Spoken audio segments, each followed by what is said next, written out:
update ng bayan, maasahan anumang panahon.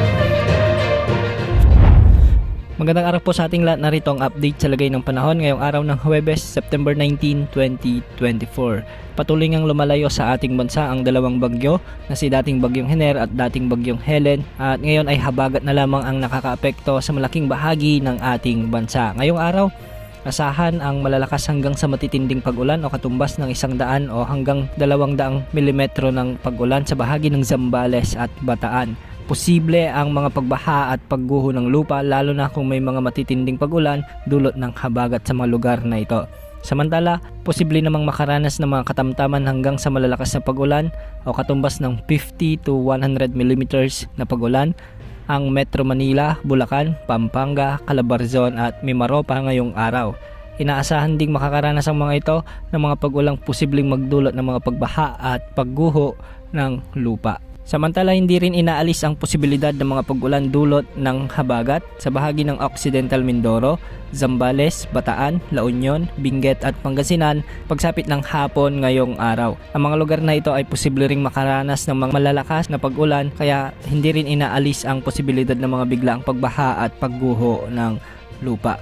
Dahil sa unti-unting pag-akyat ng habagat ay nakakapekto na ito sa ilang bahagi ng Central at Northern Luzon. Kaya pinag-iingat po natin ang ating mga kababayan, lalo na yung mga ilang araw ng inuulan dahil kay bagyong Hener. At samantala ngayong araw ay makakaranas naman ng makulimlim na papawirin at kalat-kalat na pag-ulan na may mga kasamang thunderstorms ang nalalabing bahagi ng Central Luzon, Southern Luzon at ang Western Visayas. Pinag-iingat pa rin natin ang ating mga kababayan sa mga lugar na nabanggit sa posibleng banta pa rin ng mga biglaang pagbaha at pagguho ng lupa, lalo na kung may mga severe thunderstorms. Samantalang sa nalalabing bahagi naman ng ating bansa ay asahan ang mga localized thunderstorms, lalo na pagsapit ng hapon o gabi. Sa Luzon ngayong araw ay may mga isolated rain showers dulot ng habagat sa ilang bahagi ng Cordillera Administrative Region at ilang bahagi ng Cagayan Valley.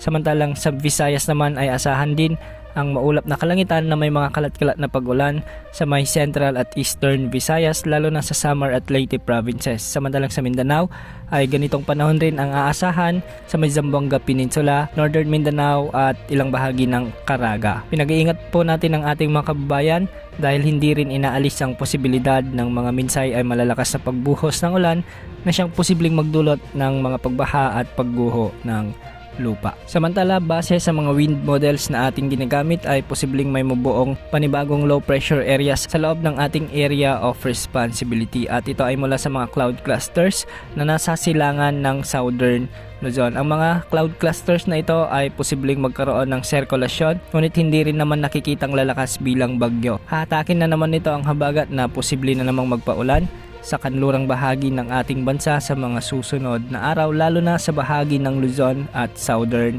Luzon. Yan ang update sa lagay ng panahon. Mag-ingat po tayong lahat.